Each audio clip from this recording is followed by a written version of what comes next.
This is a Rogue Media Network podcast. Caroline, you should tell them about the newest thing that Bloody Happy Hour is doing. A Patreon. It's a Patreon. What is that? That means you're basically like a VIP member, and you get some perks. You maybe get like merch a little earlier. You get exclusive merch. Exclusive merch. You could get first dibs on signing up for a live show. You get episodes with no commercials. You get our video because our video is no longer available on YouTube. It is only on Patreon. And the most important to me is you get videos of our live shows, but also bonus episodes each month. But if you're on a Patreon, you're VIP, you're going to get more. Because I always have a lot of details I want to go to. I can law-splain. I might read a book. This is also going to be the exclusive place that Dirty Chat is going to go to. In order to hear the full content, it's going to be Patreon. Where do they go again? Patreon.com/BloodyHappyHour.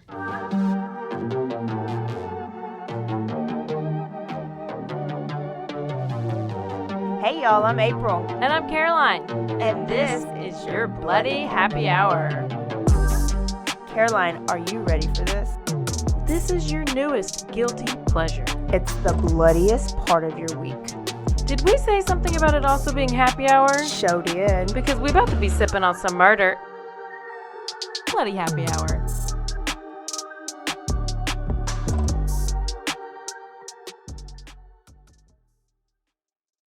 Hey y'all, this is April. And this is Caroline. This is your Bloody Happy Hour Thursday edition. Full episode The coming bloodiest right up. part of your day. It is. We hope you're excited. We got a story for you. But first, we got a sponsor for you. Oh. This episode is brought to you by BetterHelp. It's 2024, new year, new you, or new year, same you. Continue therapy, but maybe in a more convenient way. Don't leave your house or your office. Just log on and do it online. Caroline, what else? It's designed to be convenient. It's flexible, and it can be suited to your schedule. And all you have to do is fill out a brief questionnaire, get matched with a licensed therapist, and you can switch therapists at any time if you need to. No additional charge. It's pretty much the best way to go. All you got to do is go to betterhelp.com/bloody, and you get 10% off your first month. That's BetterHelp, HELP.com/bloody. Go now. Go right now. www.http. Okay. Yeah, BetterHelp. All right. You know, my version of BetterHelp is a little bit of whiskey, maybe a little bit of White Claw, and I feel better. Yeah. Just immerse yourself in crime so that way things don't seem so bad. I haven't been yelled at lately for sitting in my dark house and doing puzzles and watching murder shows. I've been out. I've been doing things. You've been doing some things. And you know, I have. I haven't even done a puzzle or painted lately. Oh. I've been busy. Your hands have not been idle. They have not. Oh, goodness. So, Caroline, you have a black cherry White Claw, the worst kind. I love black cherry. You know this. I'm finishing off some whiskey and then I have a White Claw. And Don't ask me why. Finishing off ADHD. Bacardi Lime. It's my first bottle ever of trying this. We drank on it last week. Yeah. And it's pretty legit. It's just tastes like rum with a twist of lime. I mean, I love it. I liked it last week and I like it now. Yeah. I did. So last week we had our guest on, Shelby. Yes. She loves it. She's basically famous now. And I took one of her classes yesterday. Oh no, it's Dom's, so you'll be sore tomorrow. Exactly. Yeah, she called. She's like, how are you feeling? I was like, well, usually it takes me 2 days, but it's, you know how it is. Like, have you done a Pilates or anything like that? Or yoga? I mean, because with this one, it's It's more intense than But it like hits you. yoga, Yeah. but it gets the smaller muscles Yeah. that you don't work when you're doing your typical workout. So I told her to, if you're local, you are able to go and try a free class. A free class. So I'll put a link in like the show notes or whatever. But Will you now? I think I will if I remember. But yeah, that was good. She loved it, and that was fun. Good. Number one fan Matt is going to be on real soon. He was supposed to be on today and bring us some salsa, but he got caught up at work, or maybe he had to buy some more undetected poison to put in our salsa. We'll see. But he's coming on because, if you don't know, he's our fan that got the Bloody Happy Hour tattoo With the red flags. with the red flags, one for each of us. So generous. So he's the best. He's coming on, so you'll be able to hear his voice soon. Tell him it's okay if he puts adrenochrome in there because, I kind of... They I will did just take have a it not baby. knowingly. They might have some leftover placenta juice. Yeah, is that what it is? It's got to be placenta. That's got to be some part of it. I don't know. I need to finish the... Like, can you grill it? Courtney did. Okay. I need to finish I'm sure she the looks American great. Horror Story because I told you that's what it's all about. Is Oh, it is. It's about adrenochrome? I feel like it is because they're after this girl who's pregnant's baby. It is. Yeah. They're telling It's us... basically these witches that are It's making like her when go they crazy. say the quiet part out loud. Like, it's in our face. Yes, It's yeah. like, hey, this is what we're doing. We're going to show you. Mm-hmm. But you don't believe it because that's like Saltburn. Yeah. I got to mention it every episode till I stop Till listening to that song. Till she finds a new one. Yeah. Okay. So where are we going today, April? We are going to Columbus for 5 minutes, and then we're going to be in Texas. Are we going to take Alaska Airlines with the doors falling off? You know or what? Let's save are some we gonna money and take do the Spirit. DEI Airlines where the bolts are not, or the guy that farted on the plane too much and they had to turn it around? I mean, the amount of stories I'm hearing about airlines, I do not want to fly way anywhere. too much stuff. I am. It's bad. I need to. That's why I just I stay need at you home. to pull out a puzzle. I know. Pull out a puzzle if you're watching stuff like that. Jesus, take the wheel. Okay, so we're going to start off in Ohio, but we're going to end up in Texas. Okay. Okay. Ohio. So this episode is going to be titled The Boogeyman. Okay. And I told you at the Tuesday episode, we're going to be talking about a child rapist. Okay, good. Child serial killer. Okay. So brace yourself. What is it called? Trigger. Trigger. So let's get ready. So David Elliot Penton is his name. Never heard. Me either. Probably But glad. I got a great story of why I'm doing him. Okay. Okay, so he grew up in Columbus, Ohio, born in 1958. He was born a healthy boy, but at 6 months old, he was in a terrible, terrible car crash where he suffered a traumatic brain injury and was in a coma.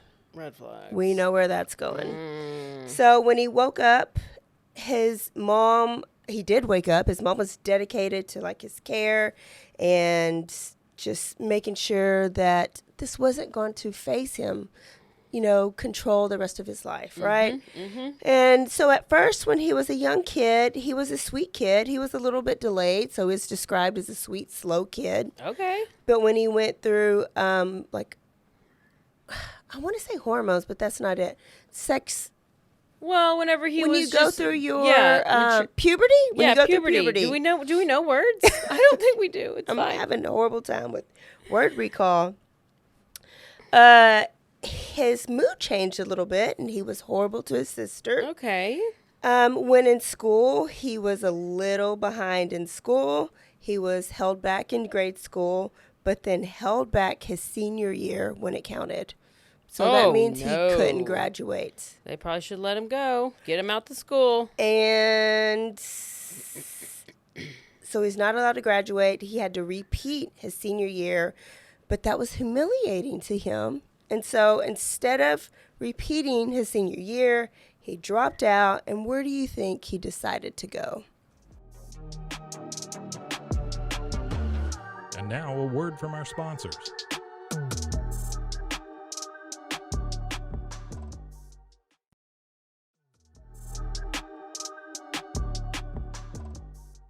Where do serial killers usually go after high school? To the military. He decides to go to the military. It's 1977. And I'm going to give you 2 guesses of where you think he might be stationed. Fort Hood. Fort Hood! It only took 1 guess. I'm doing so good at this You game were- today. Who am I? What is this? You're 2-0. I am. Okay. Damn. So, Fort Hood, that is, if you know the Vanessa Guillen story, that is where her story happened. So, while in the military, he specialized as a vehicle mechanic. He was an expert marksman. I meant to look that up. I don't know what that means, but he's probably a great Good shooter. Yeah. He was described as a very highly motivated and great soldier. In 1979, he fell in love with a girl named Caroline, Oh, hell. who was also his stepsister. Oh, no. But step, so no blood I mean, related. there's no blood. It's still a little weird, but, you know. Caroline had a daughter from a previous relationship. They got married and had a daughter together. What did the parents, were they like, what is happening? No. David. They really bonded. They really had a close bond. Well, it only lasted 5 minutes because David was really abusive to Caroline. And she took that for a little bit, but when he started molesting both of their daughters, and Caroline found out, she left him, filed for divorce, took the girls away, and never saw him again. Pop off, Caroline. Peace out. So he didn't give a shit because the next year he got married again, and this time it was to a Korean named Sukja. Say that 14 times. I did just now. So, and then David got shipped off to Korea himself. So he's got a Korean wife here in Killeen, and then got shipped off to Korea. And because he was skilled in so many areas of combat, he was promoted to sergeant there. So Wow. I feel like he's like on the surface level, he's doing really well. He's got a Korean wife. What does that mean? Like happy ending? No, let me not be. I mean, Great they hand can jobs. do great. They can make your nails look great. So he's got probably a great looking petite Korean wife at home. And then he's a sergeant. He's like great at his job. But secretly, he's visiting what they call the turkey farm in Korea. So if I say the turkey farm, Korea, and he's making frequent visits, what would we think that is? Like a whorehouse? Oh, 3-0. Oh my God. What did you take a, No. you got a new prescription. I did not. I didn't get an. I'm Using not context on clues. nothing. I've been having a normal It's the day. whiskey. It's the whiskey. I had whiskey. Nothing different. I think He my would brain. visit these brothels Brothels. and was engaging in prostitution. But his fellow soldiers said that he liked the prostitutes that were not very developed, up top 'cause he liked or little down kids. bottom. Yeah, and they looked like Koreans are like petite and small anyways, and like great skin and already look young. But his looked like really, really young, to where the other soldiers that were going were pretty sure they were little kids. But maybe that happens over there. I don't know.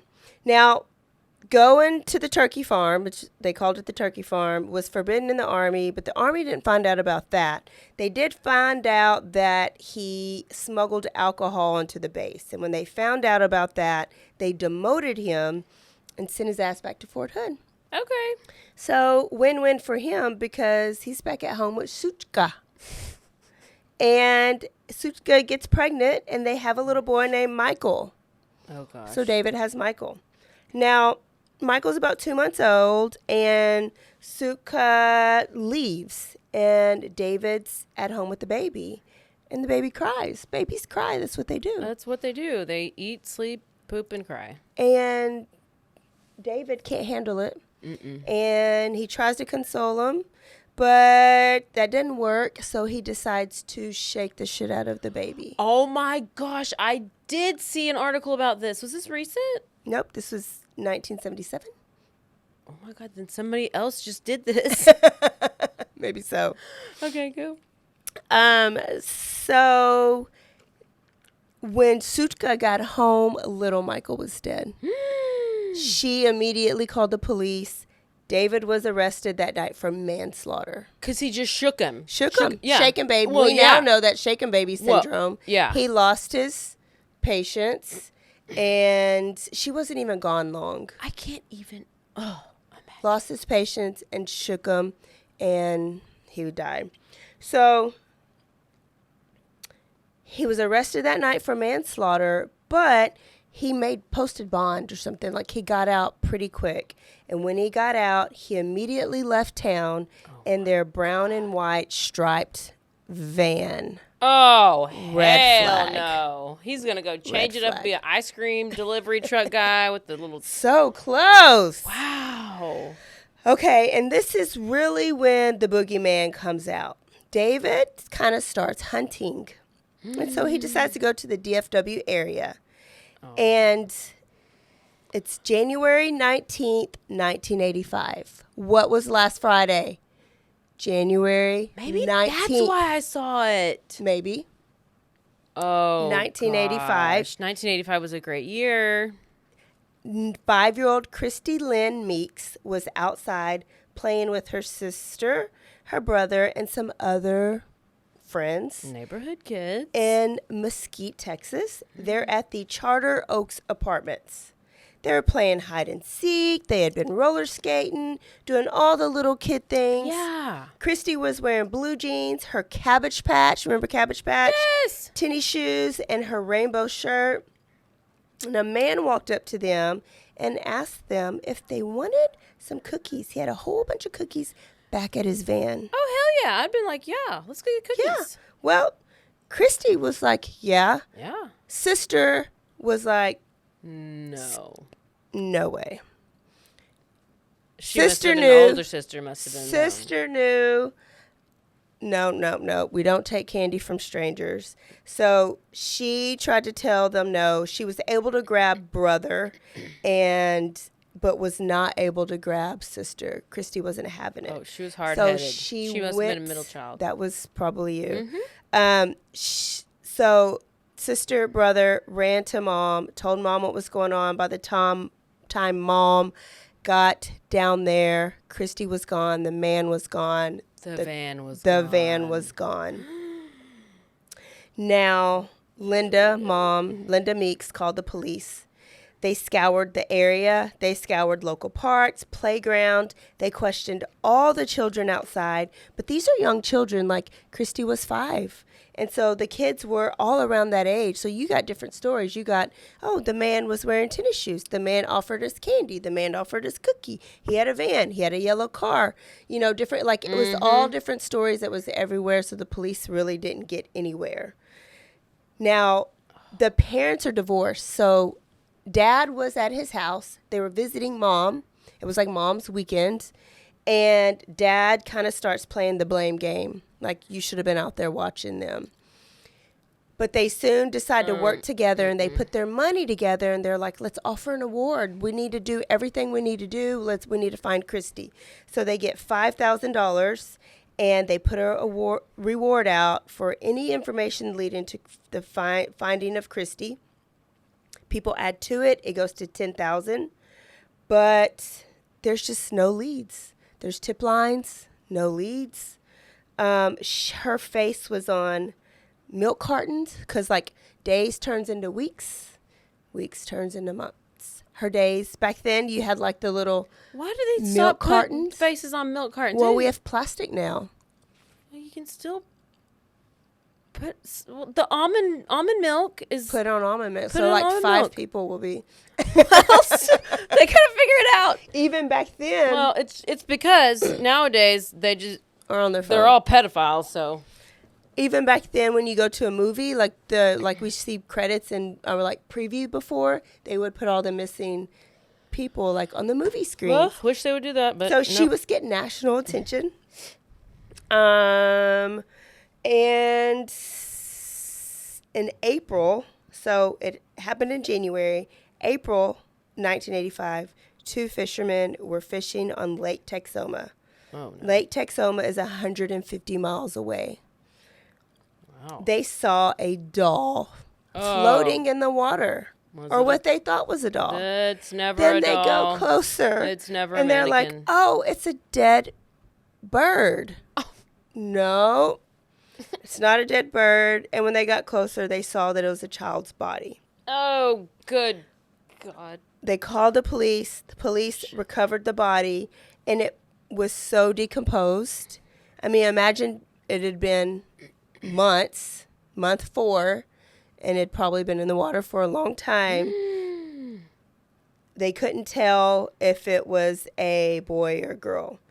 So when the coroner got it, they put the reports out. So when they find a body like this, there's like a little report that goes out to all the local police stations in case they got a missing person that matches this description. So a report went out that there was a small boy whose body was found in some water, 5 to 7 years of age, wearing a rainbow shirt, Cabbage Patch shoes, blue jeans, and white lace panties. This is in 85 wearing that stuff. These days, yes. These days, yes. These days, you don't have no clue what anybody is. But back then, no. Like, when they typed that out, it should not have even made sense to them. Oh, my God. They finally figured out it was Christy Dental Records. And Christy's dad cussed out the coroner and was like, you said this was a little boy with white lace panties for weeks, and we could have known where our daughter was, like 3 weeks ago. Was there no, like, body part? I mean, like, penis? She was... I guess your skin's eating off. Yeah. She was just that badly decomposed. So what they know is that when David took her, he drove 150 miles north, which is like towards the Texas-Oklahoma border, sexually assaulted her, strangled her, and then dumped her body in Lake Texoma. It's so I guess, I don't know if it's interesting is the right word, but it's how they can tell all of these things after you're that decomposed, I guess. Well, or the autopsy doesn't tell them that. David later tells them that. Oh. Or somehow they end up finding that through other means. But yes, nowadays they can tell all of that. I don't think back then they would have been able to. So what's so sad to me is that they worked so hard. The detectives in Mesquite, they were scouring. They had these search parties, and they were never going to find her because she was 150 miles away. Oh, my gosh. Those apartments were right off I-20, like the interstate. So when he took her, he hit that highway, and he headed north. Now, ask me why I'm doing this story. April, why are you doing this story? Okay. So our friend Terrence went out Friday, I think that was Friday, January 19th, to a club, DFW area, where he lives. Meets a girl. And the girl is drinking, distraught, sad, because it's the anniversary of when her sister got kidnapped and murdered. Her sister's name's Christy Lynn Meeks. What? Yes. What? She told him everything, like the details, how it screwed her up because she had guilt, the brother had guilt. Oh, the dad had guilt. This was the one who was like, no, don't go, and she still went. Yeah. That's the sister. The sister that would got the brother, and they went and told mom. Yes. Did he take her home?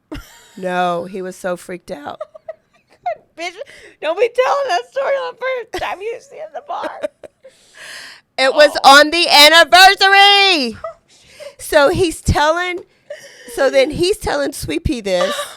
So Soupy's looking it up, and Soupy's like, well, shit, no wonder why she's distraught. It was the anniversary. So then Soupy sends me the screenshot of like the story, and so of course I got to look it up. Gosh. Wow. They friended on Facebook and everything, and I tried to find it, and I couldn't find it. Oh my. I know. Isn't that crazy? I can't. Dead. Yes, Dead, I dead, am dead. I am deceased. I have not. I've taken me a like little bit. It's going to take me a little bit to recover. There's That is no wild. way. I was like, why couldn't I have been out at the club? April, you got to get out the club. I should have been at You got to get out to the club. Okay, so back to the story. Now, David committed his first intentional murder, I guess, rape and murder, and has gotten away with it. And so he feels great. And so he knows he wants to kill again. But he decides he wants to be even smarter about it this time. Like he thought about it last time, but he wants to really think about it. So we would call him more of an organized killer. Yeah, he wants to put a little bit more into it, spend a little bit more time with them. A year-long, basically, research project Yeah. that he does. Oh, gosh. It's awful. Really, not really. Where he is just getting to know DFW, and he's driving through, and he's, like, finding different apartment complexes. He's hunting. How close they are from the interstate, like how easy access it is from the interstate to get on and off. What are the kids doing At this time, certain is he times? collecting a check from VA or anything from like? Because like, is he working somewhere? Here's the thing. There's no footprint of him. What we'll say here later on, there's no footprint of him in Texas. So, and there's very little about him. Like I couldn't find a documentary. There were some articles. There's a Texas history. What's it called? A Texas Monthly, but it's more about Christie's murder. Yeah. There was a couple podcasts, but there wasn't even like a book that I found on him. So it's like I think he had to have been living out of his van. Yeah. But I don't know where he would have been getting his money from. There just wasn't a footprint, but it's easier not to make a footprint back then. Yeah. But still, like some are like more like infamous than others, and like why? Yeah. Why was this guy?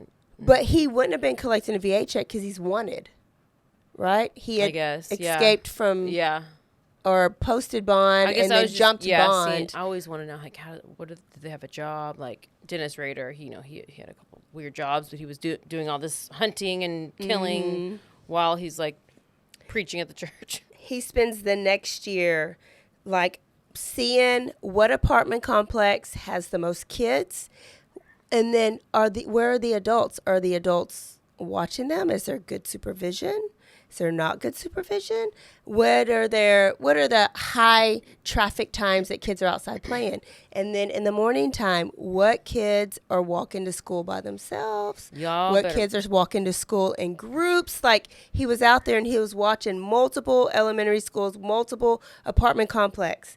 And he decided his hunting ground would be low-income apartment complexes in North Dallas, right off the interstate, because they had less adult supervision and more playtime outside. You most likely had single-parent homes there.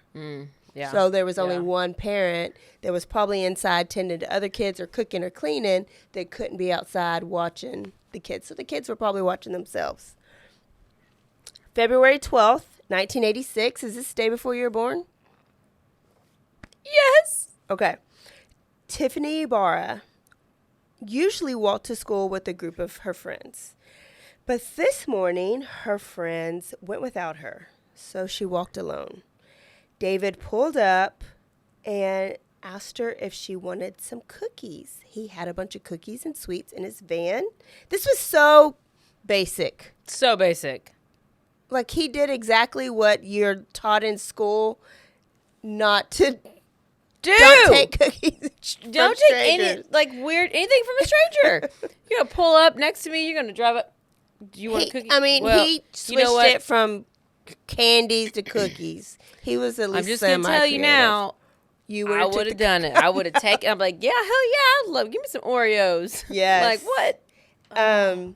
Now, Tiffany knew better. She did. Her mama taught her better. The school taught her better. Somebody taught her better because she knew that was a sign to run, and she did. She took off running, but David took off running after her. He was bigger. He was faster, stronger, grabbed her, threw her in the van, and he hopped in the van behind her. Oh, no. And then he just kind of stared at her.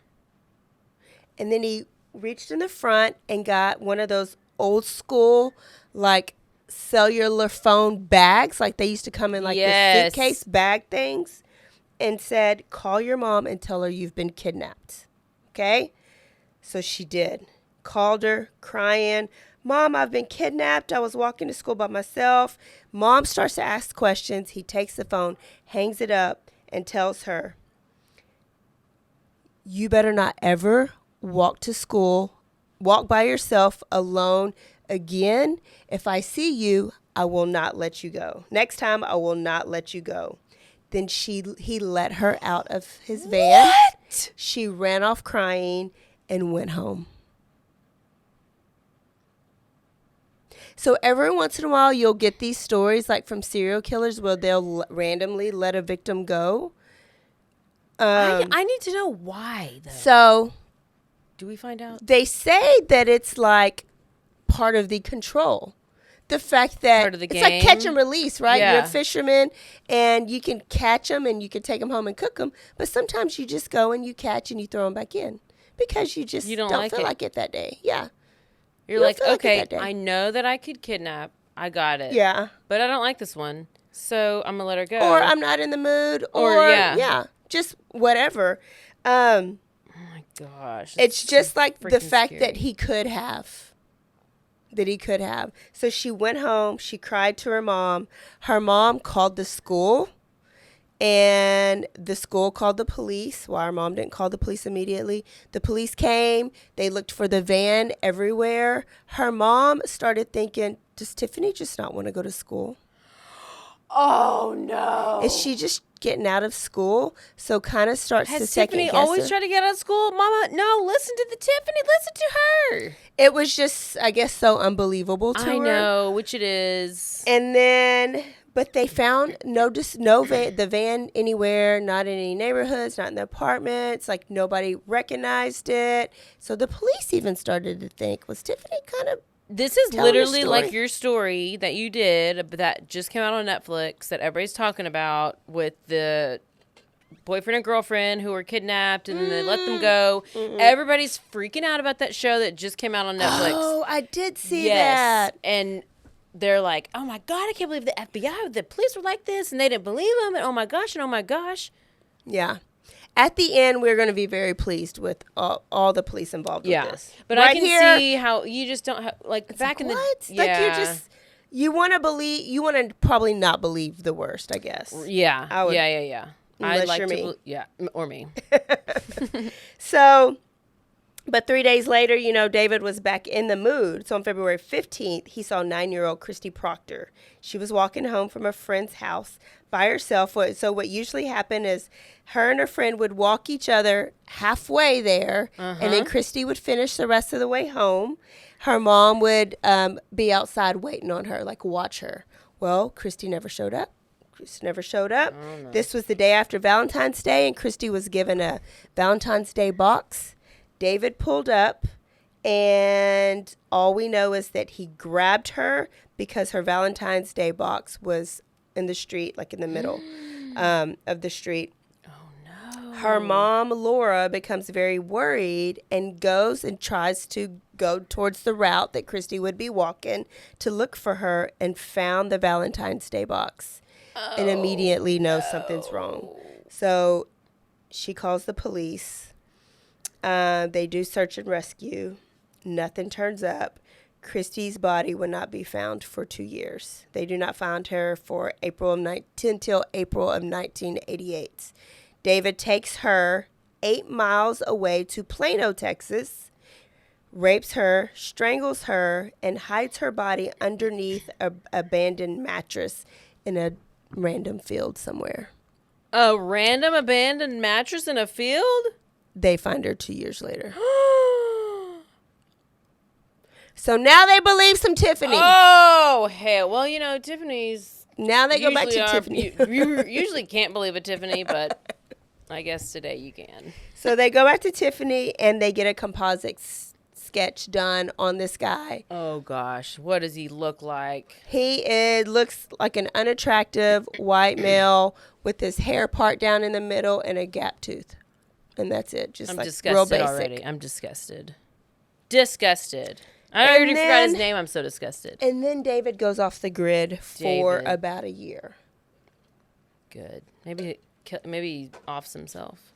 No, he doesn't, because the story continues. Nope, story continues. Okay. Because in November 3rd, 1987, he's in Garland, so he's still in the area. Hovering. Yeah. And see, what we'll find out is they think he goes off the grid, But really, he probably found another doesn't. Korean chick, Sung Mao Chi, and is going to town. So he's lurking around elementary school and the Meadow Trace apartments. And he finds, this is what gets me, 3-year-old Roxanne Reyes. And 5-year-old friend Anna. I made up Anna because they didn't really report her name. I was like, a 3-year-old? They were in the field across from the apartments picking wildflowers. Like, they crossed the street to get to the wildflowers by themselves? I don't know if they had to cross the street, but you're a 3-year-old and a 5-year-old in the fields. With where? But this is 1987. I don't know if that's normal, but I was 3? No, that's not normal. 3. The babysitter was probably like banging somebody Lola, in her van. Lola's babysitter. Lola out there banging somebody in the van, getting her hair all disheveled. While the 3 and 5-year-old, they're like, "Well, fuck you. We're gonna go pick wildflowers." So here comes David in his van. Here comes David trucking along in his Scooby Doo van. Offers them some Cookies. You know what? Listen, he needs to change if up the they're roof. crumble cookies, I understand. But I don't think they crumble cookies. He What's the literally other got Tips treats. He literally went to Nabisco. He don't even got cookies. He don't even have cookies. Listen, this one's gonna get you. Okay, so there's 5-year-old and there's 3-year-old, right? 5-year-old Anna's like, he lying. He don't got no cookies. Yes. And so he says, shut up, and grabs at her, and Anna jumps back. Okay. How does Anna know? And she's 5. Anna, this is what I think about. I don't know. Like every story somebody has known, not that he is sketchy. So either this was stranger danger era and they learned this at school, or these parents did their due diligence and was like, you don't talk to strangers. You don't take candy from a stranger. Like those conversations went on, and you're in lower income neighborhoods and they are less trustworthy, where you were not. So your family trusted everybody and you were never told. I had to tell you at 37. Yeah, I know. More trusting versus less trusting neighborhoods. Facts. So Anna was like, he's lying. He tried to yank her. She took off running. She runs through the apartment. He's chasing her, okay? Oh, Anna's running, and she slides through in between some apartments in this, like, area that he couldn't squeeze through, and she's hiding from him. Oh, my. And as he's looking for her, a woman comes out of her apartment. Her name is Wanda. Oh, get it, Wanda. And Wanda knows something's going on. So Wanda sees David. DTF. David sees Wanda. And David is like, I got to go. Because this bitch can ID me. Yeah. Yep. So he walks back to his van, and he's thinking, well, I guess I better. I'll try another day. Yeah, actually get a cookie. But guess what? Roxanne is at his van. 3-year-old Roxanne is at his van waiting on her cookie. Oh, hell, Roxanne. Oh, it broke my heart. It broke my heart. And she really just wanted the damn... Oh, gosh. And now he's pissed because he lost the one he wanted, so he's going to really... He punches her. Ugh. Throws her in the van. I knew it was going to be bad. and drove her 8 miles to a town called Murphy. Have you ever heard of Murphy? I don't know. Texas, probably. in that area? I probably drove through it. I don't know. Raped her, strangled her, and disposed of her body in a remote area. She wouldn't be found until May. So this is November. She wouldn't be found until May. 3 years old. I don't even understand how that is even actually possible. Oh, and she was just so innocent. She just wanted her cookie. Oh, my She was gosh, promised. She just really wanted that crumble cookie. Now, Roxanne is obviously reported missing, and Anna's getting asked what's going on. So Don't Anna's tell me telling the Terrence question. ran into Anna No. at the next bar the next Terrence weekend. don't- Don't tell me, Terrence. Terrence, you know Anna. Terrence, if you know Anna, I'm going to think that you're maybe involved. Are you David? Are you David, Terrence? So they talked to Anna because Roxanne's missing. Oh shit! Poor Terrence just Anna. sent me a message. Oh, See no, what Terrence said. Live, guys. Live message from Terrence coming in hot. It's coming in hot. We have live action right now. We are in the it's a good one. We just got a gasp from April as she's reading the text message that she got from Terrence. Micah Terrence Meeks. is live in She action. just made this. He sent me her Facebook post. Okay. So let me say, when I read this story, I did hear multiple versions, or there were multiple versions reported because there were so many kids around of what happened to Christy. So this is what Christy's sister posted on her Facebook. Just an innocent child playing outside. A man comes along and bribes her into a ride. She accepts, thinking he's a friend, but he's a kidnapper. The scary man, he took away in a little red car. We didn't know where. He hoped not far. The whole city searched for her. They looked everywhere. The family was struggling to make it. Sadness was in the air. Billboards, milk cartons, flyers, pictures were shown. Their whole country was aware and kept their children close to home. There was a description of a man and a reward offered by the father for bringing home safely his beautiful daughter.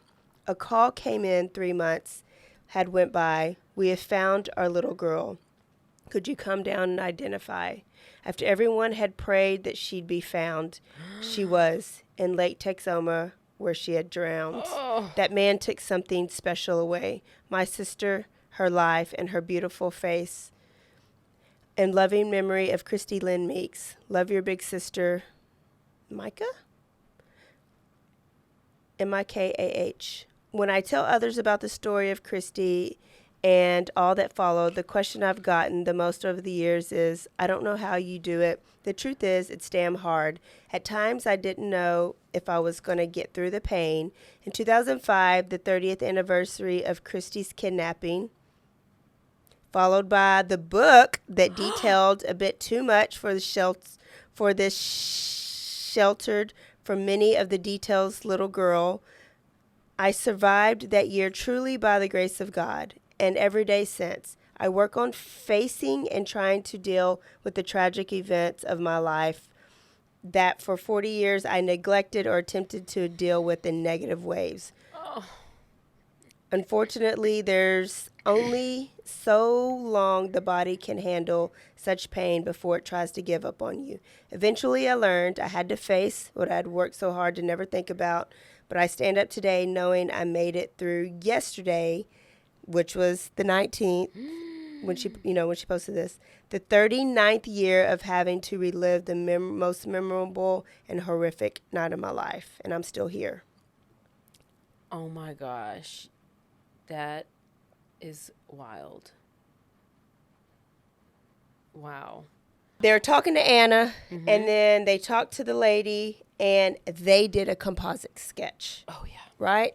But this is 2 different counties. The last one was in somewhere else. This one's over here. So they're not quite yet communicating. Yep. But now we know, they didn't know back then, that David the Boogeyman has an M.O. He likes girls ages 3 to 10 years old. Oh, my gosh. 3 to 10? Unsupervised. He lures them with sweets. He takes them to remote areas where he rapes them and strangles them.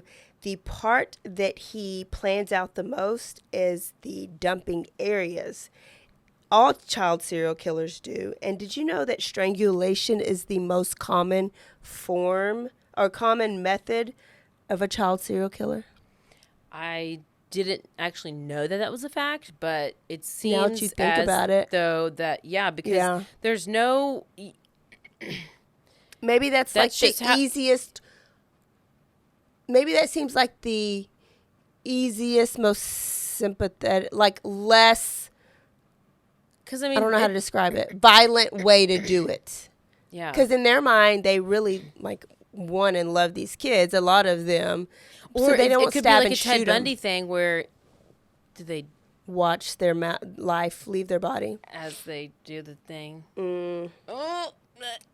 Okay, so now that we have a composite sketch, March of 1988, he decides to go back home to Ohio. Ain't enough whiskey for this story. So he wants to go visit mommy. Okay. And, you know, He all misses- moms okay. love their kids. She don't give a shit that he beat his ex-wife, molested his daughters, killed his son, and was on the run. She's just happy to see little baby David. And Is he the only child? Sounds like it. Let's just go with yes. yeah, let's just say it is. I feel like no, he has a sister that he tortured, remember? Oh. His sister that he And tortured. and mom is still like, oh, come on. Come on. Yep. She probably like made him his favorite meal, and I feel like they're trash, so it's probably like hamburger helper. She made him hamburger helper with corn. With corn? You know, because they probably think that's a vegetable. So I'm gonna go eat hamburger helper tonight. Just so trash. While he was there, he also visited some friends, Michael, and Thelma Bacchus. They had their 9-year-old niece, Nedra Ross, visiting them. Nedra. Yes. She black. Yes. And he usually is going for white. And a Mexican. And he's white. Wait, but Roxanne Reyes. She was Mexican. Yes. He is. I was waiting for you to figure it out. Well, I guess I didn't hear the last name, but I heard the first name. It took me a minute, too, because I was like, wait a minute, Nedra. Let me go and look at a picture of Nedra. Yeah, because Nedra ain't white. She ethnic. Yeah, Nedra's black. Okay, so as David's leaving, he's not discriminating. He sees Nedra playing in the yard. So he convinces Nedra to get in his van, and he drives off. He drives want a cookie. 50 miles. Typically they don't go that far. He just like drives with them. That's the part that he thinks through the most. Yeah, it's yes. Yeah. And he'll tell us why. So he drove 50 miles to Marion, Ohio. He's trying to get to multiple counties because he doesn't, if it's all in one county and in his area, then they're going to get MOs, they're going to have a composite sketch. Like, it's just going to be easier to find him. Yeah. He exited on some country dirt road. He raped and strangled her and then tossed her body in the water. Wow. She will not be found for 8 months. Jeez. But for the first time, he starts to panic because he's like, oh, man, I should have controlled myself. That was too close. I was literally at their house. That is my friend. She went missing when I left. So he knows that he's going to be questioned for her going missing. Good. And he is. Columbus police questioned David. Also at this same time, they found Christy Proctor, so the second Christy that was killed in the Dallas area. They find her body under the mattress. It had been 2 years since she had gone missing. So in Dallas, they're finding her body. Wow. Yeah, they found her body, and now he's being questioned in Ohio for Nedra. So, of course, he's cool. Yeah, I saw her. She was playing. When I drove off, she was playing in the yard. Yeah. I'm not sure what happened after that. And so Ohio police did their due diligence. They're like, okay. His van was outside, and they ran his license plates. and they saw that he was wanted in Killeen, Texas for the manslaughter of his son. Wow. Good Back to the job. okay. So they have a reason to hold him Shout out to Ohio. because they really think he has something to do with Nidra. Absolutely. So they hold him and they Oh my question him. gosh. And now they get to search the van and they find blood underneath a rug in the van. But there's not DNA back then, so they can't say, oh, this is Nidra's blood. They can just assume that it's Nidra's blood. Oh gosh, surely they have it. He's in jail. It's May, so it's the next month, May of 1988, and they find the body of Roxanne Reyes, so in DFW now. So now DFW is speaking, and they see the composite sketch, and they see that their composite sketch is similar. Roxanne's composite sketch and Christy's composite. Okay, so the walls are slowly closing in. Yeah. And now Texas Police Department and Ohio police departments are starting to talk. The yarn is connecting. The strings are all going crazy, but they're connecting. I just did not expect this to go wow, I'm go impressed so well. with them connecting I know. state to state like that. That's pretty good. And the MO is the same for all these cases. Like they're unsupervised, they're in these apartments, they're close to these interstates with the exception of Nidra. And they're being disposed, they're raped, strangled, and being disposed in these remote areas. In May of 1990, he gets indicted for Nidra's murder, kidnapping, and killing. And he was found guilty in 1992 and was sentenced to life in prison, but he was eligible for parole in 2027. In a minute. Tomorrow. Oh no! Okay, that's just for Nidra. Typically, yeah, it will happen. No, that's just for Nidra though. Okay, but now while he's in jail in Ohio, I don't know what's wrong.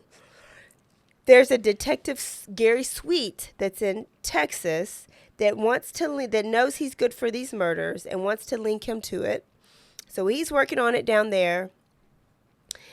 And Detective Sweet calls Tiffany Ibarra. She's the one that he let go.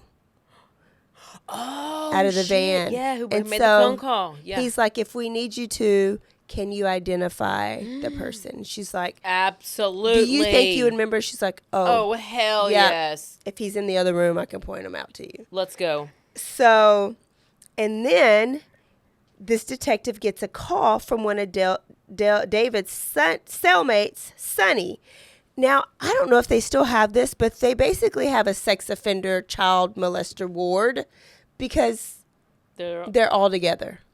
Really? So he's housed with another child molester and in a population with other molesters, or else they would have to be confined and protected, and that's probably a lot harder. They always get beat up, but I guess yeah. They won't. But if they're all they together, try to lessen the beatings or something. But they all need. I'm sure they're like, okay, go take care of that guy, and they let the one guy out who's like killed the gang member, and then the gang member killer goes and beats up the child molester. Yeah. They let him go run wild. So while in jail, he brags about everything that he did. All the girls. Hopefully he gets... How he likes girls of color. He prefers girls of color. But every once in a while, I mean, when the opportunity arises, he will choose a white girl. And he purposely chooses lower income neighborhoods. Yep. And he called those kids throwaways because he felt like nobody would care. Oh, this monster. Yes. Why do we not know about him? He also said that he spent days with these girls in his van before he dumped them, raping them repeatedly. With them dead? Alive.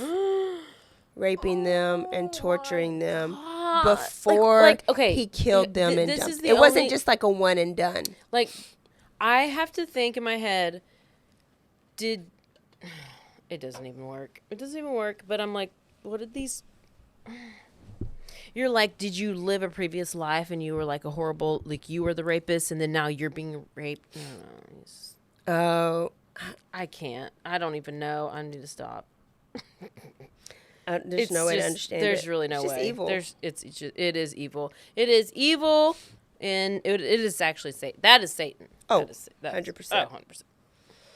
No. He also said that he would punch them to, like in the stomach, to kind of get them to cower down to him. But if he gets out again, he'll just use a taser to tase them. So he would brag and say, this is how I would change my MO. This is what I would do differently. These people are psychotic. When he would watch TV and a little girl would come on a TV, he would be like, you better be glad I'm not out or I would be coming to get you. I can't, no. Like if another molester is sick. Did he get shot with firing squad? Please tell me he had a needle stuck in his penis hole. So Sonny, this other cellmate, is saying all this, is saying all these things, and he's basically making a statement. Now, a statement from another prisoner is something, but it's not great. Yeah. Right? And they couldn't connect him. Did I tell you it's 2003? Oh, I don't know. Okay, it's 2003. Okay, so he's still, he's there. Like when this is like all happening. So it happened in 85. Yes. So they could not connect him because they could never put him in Texas. They have sketches, but you have sketches of like 5-year-old little kids. They could never, like, there's no hotel receipt, no credit card receipt. He didn't have a job. He didn't get a ticket. He didn't get pulled over. They could never, like, actually put him in Texas at the time of the crime. So they had a very thin case. All they have is Tiffany and that would be your best bet. Jailmate. Okay. The cellmate. Yeah. For their crime. So they go and they talk to David, and they're basically like, we know what you did. So eventually he pleads guilty in 2005. So it takes 2 years in 2005. But the only way he pled guilty is if they took the death penalty off the table. Fine, then let him rot in there. So he got life sentences that will happen after his Ohio sentence is done. Consecutive. Yes. Yep. I got those two down. The parents were pissed because for 2 years they were told, we're going to put the needle in him. We're going to put the needle in him. You're going to get your justice. You're going to get to watch him die like he watched your daughters die. And then last minute, they get that taken away.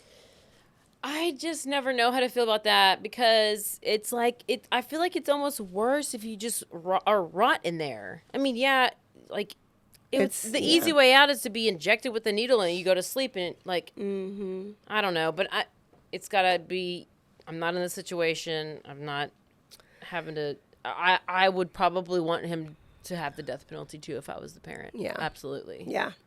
I would want to put the death penalty on him. Mm-hmm. So he has continuously kind of bragged, or he did brag, and he attached himself to two other major missing kid cases that are unsolved and the bodies were never found. One is Shannon Sherrill. She's a 6-year-old, but she's out of Indiana. And then the other one is a little black girl named Ara Niecy Johnson in Big Sandy, which is like 95 miles north of Dallas. So in his area where he was hunting in 1986, during the time when he was hunting in the DFW area, to me, she kind of fits the profile more. Shannon did live in a trailer park right off of like a busy road, but in Indiana, like I don't know when he would have, but he could have. Like they think they're also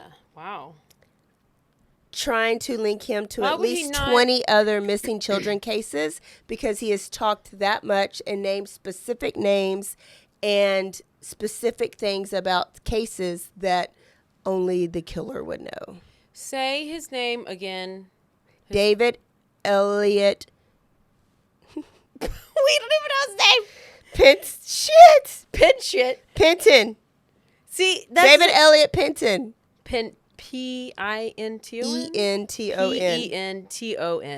Yeah. Never heard of the guy. Me either. And they're still trying to find people.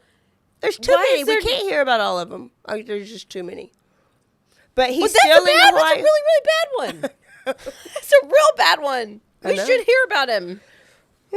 I mean, not to give him anything, but just to shit, that's so bad. He's currently still in Ohio prison. Whenever they get done with that, he'll come I to a sure Texas hope that prison. he's getting raped daily Yeah, I hope so. and beat and tortured, and he eats moldy bread with nasty bologna that's brown. I'm not done. Oh my gosh. In 2007, Oh shit. he finally did an interview with a Tyler, Texas, I think, newspaper, Okay. where a guy came in and basically asked him, is he a pedophile? Did he do the murders? Clearly.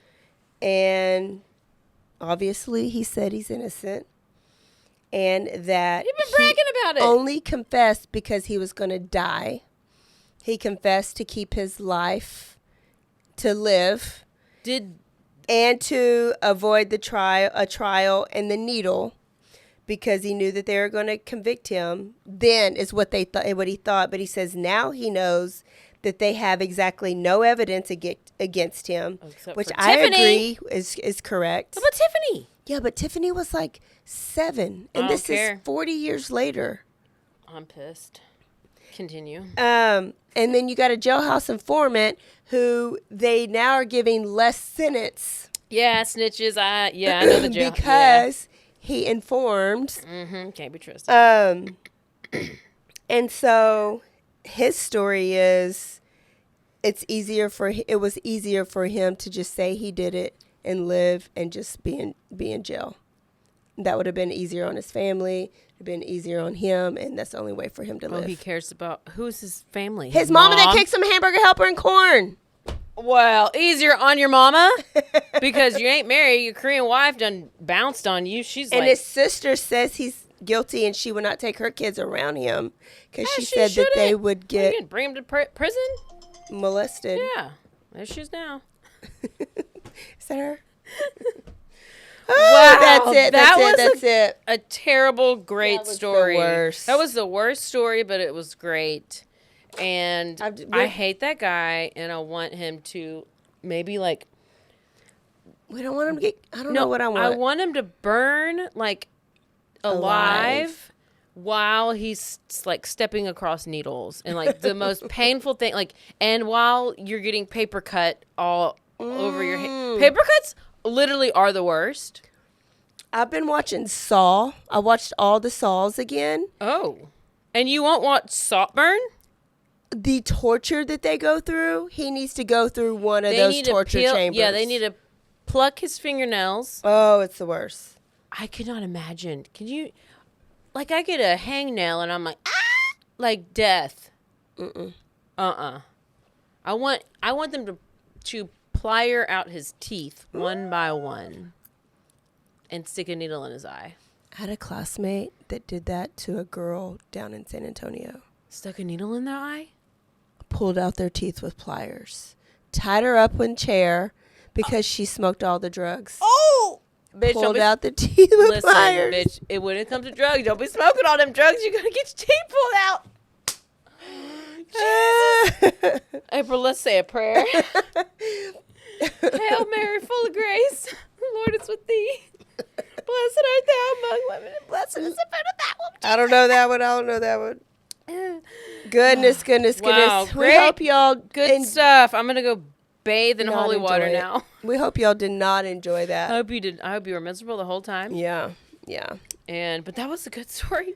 But if you are part of the family, Of 'Cause any this is a local story. Any of these families. Listen, we have to have a little comedy in it because otherwise we'll be.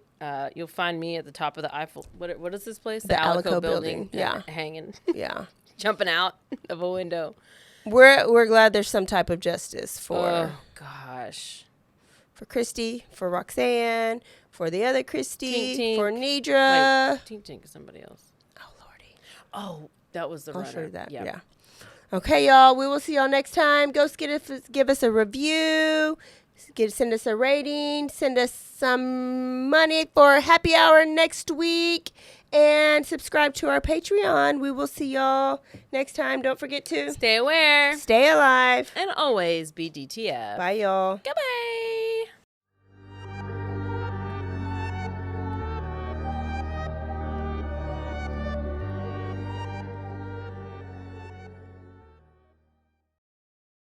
Hey, I'm Blair. And I'm Brittany. And we're the host of By the Cover Podcast. We cover everything from mysteries, thrillers, romance, chick lit, and even some smut. Don't forget the smut. Yeah. We're so excited to get this thing going and share this with you guys. We've been talking about this for months, and it's finally happening. Yes. Special shout out to Rogue Media for helping us with this. For sure. You can find us on Instagram at bythecover_podcast. You can also find us on Facebook and TikTok, so don't forget to give us a follow on those two also. And we are so excited to dive into some of our favorite books and share those with you. We can't wait. Hope you love it.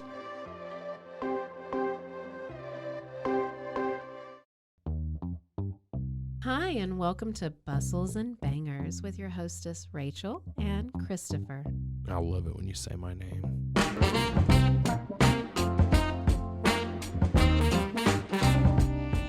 And you didn't say hi. I didn't. You just kept going. I'm going to introduce the book. I'm not reading it. It's because I don't like reading. girls like cowboy butts, and those jeans don't hide anything.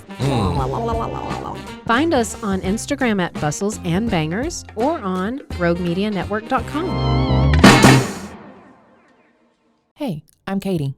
And I'm Summer, and this is Monsters in the Attic. So we thought we'd bring people on. Yeah, it's very real, and we're fortunate to have a lot of friends who have a lot of monsters, and we can't wait to share them with you. I love that we're so fortunate that we have so many friends with so many monsters. Where can people find us? Facebook, Instagram, and everywhere they listen to their favorite podcast. They can find me at my therapist's office. As they should.